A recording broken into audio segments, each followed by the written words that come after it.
রমজানের যে পরিমাণ বৈশিষ্ট্য রয়েছে, রমজান যে কারণে সম্মানিত এবং ফজিলতপূর্ণ, তার মধ্যে একটা কারণ হলো যে রমজানে লাইলাতুল কদর রয়েছে। লাইলাতুল কদর একটা ফজিলতপূর্ণ এবং মর্যাদাপূর্ণ বরকতপূর্ণ রাত্রি, যেটা খুবই শ্রেষ্ঠত্বের অধিকারী। এবং এই শ্রেষ্ঠত্বের অধিকারী, মর্যাদাপূর্ণ এবং ফজিলতপূর্ণ লাইলাতুল কদর একমাত্র উম্মতে মুহাম্মদীকে দান করা হয়েছে। উম্মতে মুহাম্মদী ছাড়া অন্য কোন নবীর উম্মতকে এই লাইলাতুল কদর দান করা হয় নাই। বিশেষ করে পূর্বেকার যে সমস্ত নবী আম্বিয়া কেরামদের উম্মত ছিলেন, তাদের তো অনেক লম্বা লম্বা হায়াত ছিল, কিন্তু উম্মতে মুহাম্মদী তারা শ্রেষ্ঠত্ব এবং মর্যাদাপূর্ণ, তাদেরকে সর্বশেষে পাঠানো হয়েছে, কিন্তু সর্বশ্রেষ্ঠত্ব দান করা হয়েছে। কিন্তু হায়াত দেওয়া হয়েছে কম, অল্প স্বল্প হায়াত। অল্প স্বল্প হায়াতের জিন্দগিতে মর্যাদাপূর্ণ এই উম্মতকে মর্যাদার সর্বোচ্চ শিখরে কিভাবে পৌঁছা যাবে? পূর্বেকার নবীর উম্মতেরা তো লম্বা হায়াত পাইছে, লম্বা সময় ইবাদত করছে, কিন্তু এই উম্মতের হায়াত অল্প, কিন্তু সর্বোচ্চ মর্যাদা দান করা হয়েছে। বলা হয়েছে তারা যেন সর্বোচ্চ মর্যাদার আসনে আসীত হইতে পারে। তো সেই আসনে কিভাবে তারা আসীত হবে, এই জন্য তাদেরকে কিছু অফার দান করা হয়েছে। এই লাইলাতুল কদর, যেমন শবে বরাত, শবে কদর, এগুলো হচ্ছে উম্মতে মুহাম্মদের জন্য আলাদা অফার, যেগুলো অন্য কোনো নবীর উম্মতদেরকে দান করা হয় নাই। তো এই লাইলাতুল কদর একটা ফজিলতপূর্ণ রাত, উম্মতে মুহাম্মদীকে শুধুমাত্র দান করা হয়েছে। এই লাইলাতুল কদরের সর্ব উৎকৃষ্ট এবং সর্বোচ্চ মর্যাদা, ফজিলত এটাই যে এই লাইলাতুল কদরে কোরআন নাজিল করা হয়েছে। আল্লাহ সুবহানাহু ওয়া তাআলা নিজে কোরআনে কারিমে একটা সূরা নাজিল করেছেন, যেটাকে সূরা কাদর বলা হয়। ইন্না আনজালনাহু ফি লাইলাতিল কদর। এই আয়াতের মধ্যে আল্লাহ সুবহানাহু ওয়া তাআলা লাইলাতুল কদরের ফজিলত বর্ণনা করতে যেয়ে বলতেছেন যে নিশ্চয়ই কদরের রাত্রিতে কোরআন নাজিল করা হয়েছে। ওয়ামা আদরাকা মা লাইলাতুল কদর। আল্লাহ সুবহানাহু ওয়া তাআলা প্রশ্নবোধক কথা বলেছেন যে তোমরা কি জানো লাইলাতুল কদর কাকে বলে? লাইলাতুল কদরের ফজিলত কি, মর্যাদা কি, তার শ্রেষ্ঠত্বের কারণ কি? বলে লাইলাতুল কদর খায়রুম মিন আলফি শাহর। লাইলাতুল কদর হইল হাজার মাসের চাইতেও উত্তম একটি রাত্রি। সুবহানাল্লাহ। এবং তানাজ্জালুল মালাইকাতু ওয়ার রূহু ফিহা বিইذনি রাব্বিহিম। আল্লাহ সুবহানাহু ওয়া তাআলার পক্ষ থেকে এই রাত্রিতে ইবাদতকারীর জন্য ফেরেশতারা আসেন, আগমন করেন। যারা এই রাত্রিতে ইবাদত করে তাদের জন্য আল্লাহ পাকের কাছে দোয়া মোনাজাত করতে থাকেন। এবং এই রাত্রিটা সারাটা রাত্রি আল্লাহ সুবহানাহু ওয়া তাআলা বান্দার জন্য খায়র কল্যাণের ফয়সালা করেন। এবং প্রশান্তিময় রাত্রি আল্লাহ পাক এই রাত্রিকে বানিয়েছেন বান্দার জন্য, বান্দার ইবাদতের জন্য, বান্দার নৈকট্য হাসিলের জন্য। তো প্রথমত বৈশিষ্ট্য লাইলাতুল কদরের যে এই রাত্রিতে কোরআন নাজিল করা হয়েছে। বলে কোরআন তো সর্বপ্রথম লাউহে মাহফুজে ছিল। লাউহে মাহফুজ হইল সপ্তম আকাশের উপরে একটা সংরক্ষিত জায়গা, যেখানে পৃথিবীর শুরু থেকে শেষ পর্যন্ত, আদি থেকে অনন্ত পর্যন্ত যা কিছু হবে ঘটবে সবকিছু লাউহে মাহফুজে সংরক্ষিত আছে। তো সেখানে কোরআনও লিপিবদ্ধ আছে। সেই লাউহে মাহফুজ থেকে কোরআনকে আল্লাহ সুবহানাহু ওয়া তাআলা লাইলাতুল কদর অর্থাৎ কদরের রাত্রিতেই দুনিয়ার আসমান অর্থাৎ প্রথম আসমানে নাজিল করেছেন।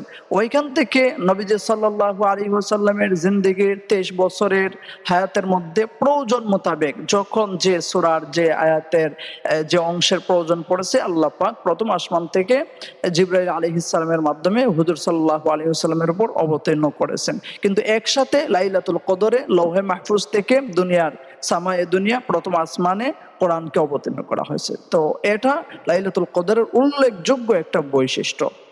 যাই হোক, তো বলতেছিলাম যে পূর্বেকার যে সমস্ত নবী আম্বিয়া কেরামদের উম্মত দুনিয়াতে আসছিলেন, তাদেরকে লম্বা হায়াত দেওয়া হয়েছিল এবং তারা লম্বা হায়াতে লম্বা সময় ইবাদত করেছে।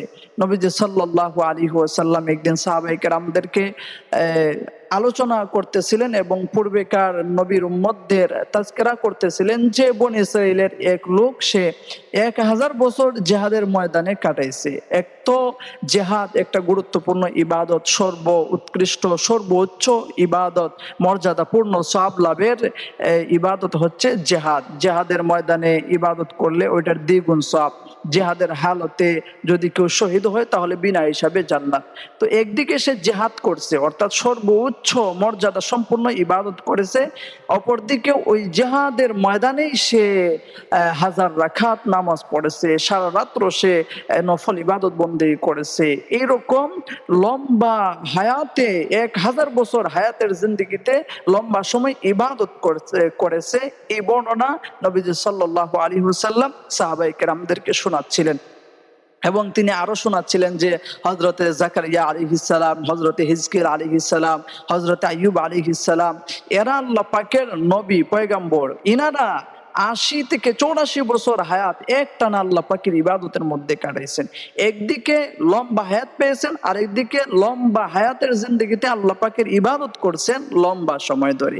তো এইরকম বর্ণনা শোনার পর সাহাবায়ে কেরাম হতাশ হইতেছিলেন, অবাক হইতেছিলেন যে হায় আল্লাহর রাসূল, ওই সমস্ত নবী এবং নবীর উম্মতেরা তো লম্বা সময় হায়াত পেয়েছে, তো লম্বা সময় হায়াত পেয়েছে, লম্বা সময় ইবাদত করেছে, কিয়ামতের ময়দানে তাদের বৈশিষ্ট্য মর্যাদা আমাদের থেকে তো খুব বেশি হবে, জান্নাতেও তাদের মাকাম মর্যাদা আমাদের থেকে অনেক বেশি হবে। আমরা হায়াতও পাইলাম অল্প স্বল্প, আর অল্প স্বল্প জিন্দেগিতে ইবাদত আর কি করব, আমরা তো তাদের ধারে কাছেও যেতে পারবো না। তখন নবীজি সাল্লাল্লাহু আলাইহি ওয়াসাল্লামকে আল্লাহ সুবহানাহু ওয়া তাআলা ইশারা কইরা ওই কোরআনে কারীমের এই সূরা কদরের আয়াত শোনানোর জন্য বললেন যে, আরে তোমরা তো শ্রেষ্ঠ নবীর শ্রেষ্ঠ উম্মত, অল্প স্বল্প হায়াত পেয়েছো তো কি হয়েছে, পূর্বেকার যারা 1000 বছর ইবাদত করছে তাদের অগ্রভাগে যাওয়ার জন্য তোমাদেরকে বিশেষ বিশেষ অফার দান করা হয়েছে। যেমন শবে বরাত একটা অফারের রাত্র, শবে কদর অফারের রাত্র। বলে কেউ যদি একটা শবে কদর পায়, তাহলে আল্লাহ সুবহানাহু ওয়া তাআলা বলছেন যে একটা শবে কদরের মর্যাদা আল্লাহ পাকের কাছে লাইলাতুল কাদরি খায়রুম মিন আলফি শাহর, 1000 বছরের চাইতেও বেশি মর্যাদা একটা রাত্রর। লাইলাতুল কদরের একটা রাত্র আল্লাহ সুবহানাহু ওয়া তাআলার কাছে 1000 মাসের চাইতেও বেশি উত্তম। সুবহানাল্লাহ। মুহাদ্দিসিনে কেরাম বলেন যে আল্লাহ সুবহানাহু ওয়া তাআলা বলছেন এক রাত্র আল্লাহ পাকের কাছে 1000 মাসের চাইতে বেশি উত্তম। এখন 1000 মাস, 1000 মাস সমান আপনি যদি অঙ্ক করেন দেখেন 1000 মাস সমান ধরেন 84 বছর 4 মাস। এখন একটা লাইলাতুল কদর যদি আপনি পান আর ইবাদত করেন, তার মানে আপনি 84 বছর 4 মাস ইবাদত বন্দেগী করার সমপরিমাণ সওয়াব আপনি পাবেন। এখন আপনার জিন্দেগিতে যদি আপনি কমপক্ষে 12টা লাইলাতুল কদর পান, 12টা রমজান পান, 12টা রমজানের 12টা লাইলাতুল কদর পান, তাহলে 12টা লাইলাতুল কদর সমান আপনি 1000 বছর, 1000 বছরের চাইতেও আরো বেশি ইবাদত করার সমপরিমাণ সওয়াব আপনি ওই রাত্রে গুলিতে লাইলাতুল কদর গুলিতে আপনি অর্জন করার সৌভাগ্য এবং সুযোগ আল্লাহ সুবহানাহু ওয়া তাআলা রাখছেন। তাহলে উম্মতে মুহাম্মদী তাদের হায়াত অল্প স্বল্প হইলেও তাদেরকে এমন এমন অফার আল্লাহ সুবহানাহু ওয়া তাআলা দিয়ে রাখছেন, যেগুলোর মাধ্যমে তারা চাইলে 1000 বছর, 1000 বছরের চাইতেও বেশি ইবাদত করার সুযোগ তারা পাবে, এবং চাইলে ওই এই সুযোগকে কাজে লাগিয়ে তারা অনেক বেশি, যারা 1000 বছর ইবাদত করেছে 1000 বছর ইবাদত করার সমপরিমাণ সব উম্মতে মুহাম্মদীরও অর্জন করার সুযোগ রয়েছে। সুবহানাল্লাহ। এছাড়াও নবীজি সাল্লাল্লাহু আলাইহি ওয়াসাল্লাম বলেছেন, ইদা কানা লাইলাতুল কদরি নাযালা জিবরাইলু ফি কাবকাবাতিন মিনাল মালাইকাতি ইসাল্লুনা আলা কুল্লি কায়িমিন আও কাঈদিন ইয়াযকুরুল্লাহ আযজা ওয়া জাল।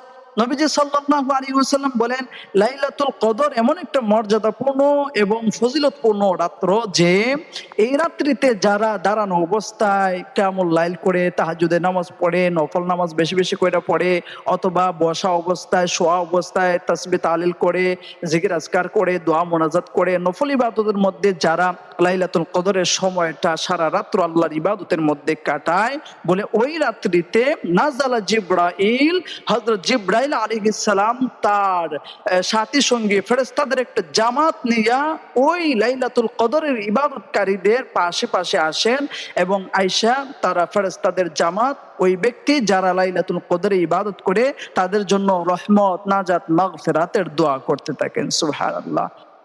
ফেরেশতারা যদি কোনো মানুষের জন্য দোয়া করে তাহলে সে দোয়া অবশ্যই কবুল, অবশ্যই কবুল।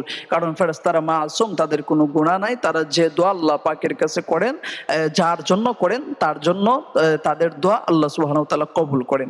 এছাড়া নবীজি সাল্লাল্লাহু আলাইহি ওয়াসাল্লাম হাদিস শরীফের মধ্যে লাইলাতুল কদরের ফজিলত নিয়ে বলেছেন যে মান কামা লাইলাতুল কদরি ঈমানাও ওয়া ইহতিসাবা গুফিরা লাহু মা তাকাদ্দামা মিন যামবি।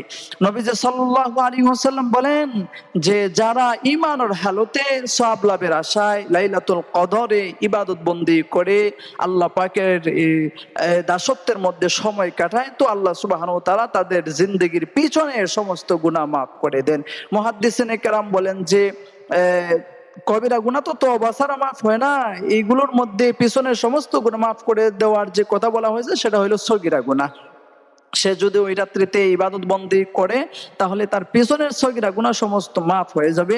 আর যদি সে সৌভাগ্যবান হয় লাইলাতুল কদরের ফজিলতপূর্ণ রাত্রিতে সে তার জিন্দেগির কবিরা গুনার জন্য এবং সমস্ত পাপ কাজ থেকে ফিরে আসার জন্য দিলে জানে ইয়াকিন করে দৃঢ় সংকল্পের সাথে ইস্তেকামতের সাথে গুনাহ থেকে ফিরে আইসা যদি খাঁটি দিলে তওবা করে তাহলে তার জিন্দেগির সমস্ত গুনাহই আল্লাহ সুবহানাহু ওয়া তাআলা মাফ করে দিবেন।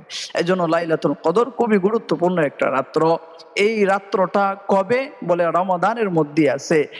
রমাদানের কোন তারিখে কোন দিনে এটা কোনো নির্দিষ্টতা নাই। শরীয়ত কোরআন সুন্নাহর মধ্যে নির্দিষ্ট কোনো দিনকে বলা হয়নি যে এই দিনেই লাইলাতুল কদর। আমাদের দেশে প্রসিদ্ধ আছে যে ২৭ তারিখের ২৭ রমজানকে আমাদের দেশের লোকেরা মনে করে লাইলাতুল কদর, কিন্তু এটা ভুল। নবীজি সাল্লাল্লাহু আলাইহি ওয়াসাল্লাম বলেছেন লাইলাতুল কদরি ফিল উতরি মিনাল আশর আওয়াখিরি মিন রমাদান।